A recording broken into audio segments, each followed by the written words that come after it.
The governor of Oregon has declared an emergency for the city of Portland just a few years after it became the first state in the nation to largely decriminalize drug use.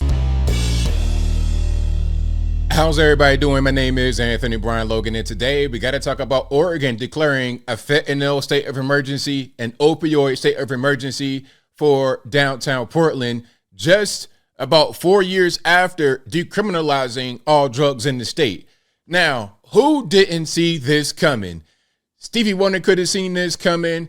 A baby inside the womb could have seen this coming. Anybody in the world could have seen this coming.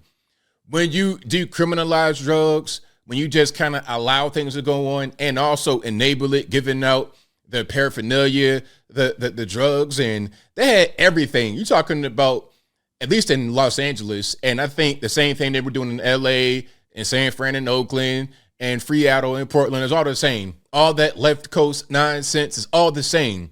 You're giving out drug paraphernalia, you're giving out lip chap, you're giving out all the things that someone who smokes crack for a living would like to have. You're not locking them up for it. There's no real criminal penalty for it. So, of course, you're going to get more of that kind of action. Now, I'm not saying because you decriminalize drugs, people who don't smoke crack are all of a sudden going to start, but you're going to have a situation where it's enabled. People that like to use drugs like this are going to congregate to that place. They're going to travel. The same thing's happening in Philadelphia and Kensington. People go to that place to score drugs and also use drugs, and they stay there, and the population grows. It's like having an economic center and people that want jobs. They're going to come to that place to work. Same thing with drugs. People that want to use drugs, they want to sell drugs or whatever, are going to be right there to use and sell. That's just how it is. So all you did was create a magnet for drug abusers. Same thing, Denver, Colorado. That city has gone all the way downhill when they legalized weed, because what did that do? That just attracted a bunch of drug users and drug sellers to a place, and you're going to get all the negative impacts of that. People say, oh man, it's a free country, let them do what they want to do. Okay, well look, you want to legalize drugs? Well, here you are, Portland, Oregon, left coast place, who are all for live and let live. If you want to smoke crack, shoot heroin, whatever. And now you have a state of emergency in that town. Now, before I go any further into it, let's check out a news clip. This is from CBS. And of course, I will link to the video and the article in the box. If you're on IG, visit the link in the bio, go to the corresponding article on the website. But without further ado, let's go ahead and roll it. The governor of Oregon has declared an emergency for the city of Portland just a few years after it became the first state in the nation to largely decriminalize drug use. Very interesting story here. There had been hope that a more humane approach could help curb addiction overall, but it hasn't worked out that way, at least so far. Adam Yamaguchi of CBS Reports shows us that many people are running out of patience.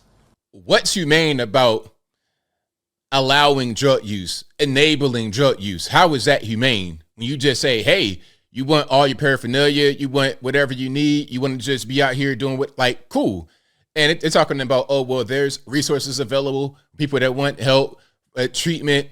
That stuff doesn't work. That stuff doesn't work. I covered the story before, and they said that there's no real penalty for being out here using drugs. Maybe they get a ticket if they're out in public, and then if they call a number on the back to receive help, then there's a need to pay the ticket, but people don't pay the number because there's no enforcement on paying the ticket. So it's just useless. People get a ticket and throw it right on the ground, right next to the crack pipes. The state, the county, and city declare a fentanyl state of emergency. The state of Oregon appears to be taking a new approach in addressing the opioid crisis plaguing its largest city. The 90-day emergency order for fentanyl use, issued by the governor, establishes a command center and more coordination between emergency management and health services. What is that going to do? If you're not going to actually enforce laws against the drug use and the drug selling, really, you're not going to stop this. This is going to continue. I think, for what I'm hearing so far, and maybe I'm prejudging, what I'm hearing so far is just another way for the government to make money, to pass money among themselves, creating another layer of bureaucracy that's not going to actually address the problem, in my humble opinion. However, it does not include additional funding. The goal is to give the city's residents a chance against the extremely addictive opioid. It is a drug that compels users to redose every 45 to 90 minutes. And here's something else about the fentanyl situation. A lot of that is coming through the southern border, and that's wide open. So if you are a Democratic governor, like the governor of Oregon is, a Democratic mayor, like I'm sure the mayor of Portland is, and you guys are for having sanctuary cities and states, having an open border, no border wall, no nothing like that, how are you going to stop the influx of fentanyl? And you're not locking anybody up for it. So what are you really going to do? All of what you may want to do around it won't actually address the core of the problem. So the problem shall persist. People in the throes of a fentanyl addiction can hardly walk into a clinic without having to use again. Everyone has Narcan? Oregon paved the way as the first state to decriminalize drug use, passing Measure 110 in 2020. Instead of incarcerating addicts, it focuses on addiction recovery. Because you're going to call one of these numbers? We were with Portland police. See, like I remember covering this, and they talking about, oh, well, you could just call this number. This man's not going to call the number. All he's going to do is throw that sheet of paper, that ticket or whatever he's getting right on the ground, right next to the tinfoil, right next to the crack pipes, right next to the syringes that he's shooting or smoking or snorting the fentanyl with. Is going to go right back to using. This is going to do nothing. If he don't die first, that might be the next thing. Either he's going to use again and just get high, or use again and die. Last year, as they handed out citations to fentanyl users in the street. My full-time job is fentanyl, and basically all roads lead to fentanyl in downtown Portland. But in the years since Measure 110 was passed, overdose deaths have continued to rise, prompting local leaders to call for more than just the emergency order, but the recriminalization of drug use. We've had 3 years of this law that has not delivered on the promise that voters thought they were getting. Ebony Brawley doesn't want to see Oregon's law repealed. The Portland resident says it helped her avoid prison and turn her life around. Because of Measure 110, I was able to change my story and break those chains, and provide a life for myself and for my daughter that she probably wouldn't have had otherwise. Or you could have just died right there on the street after you got high on fentanyl, which is what the majority of them are going to do. Either they're going to die right there on the street, or they're going to continue to use and never get off of it. As the overdose deaths have risen, the number of users has not gone down. This is a really big problem, and all these little flowery measures is not really going to help. And you know what? I'm going to say this as I close. She says the measure helped her. The woman at the end, it helped her, and she turned her life around. Well, you might be able to go to prison, and if you're able to stay clean in there, which can be a challenge because there's plenty of drugs in jail, unfortunately. Plenty of drugs sometimes, depending on where you go. Prison and jail might be a little bit different from each other. But what I'm talking about is if you're able to go get locked up and then stay sober while you're in prison, maybe you come out and don't use again.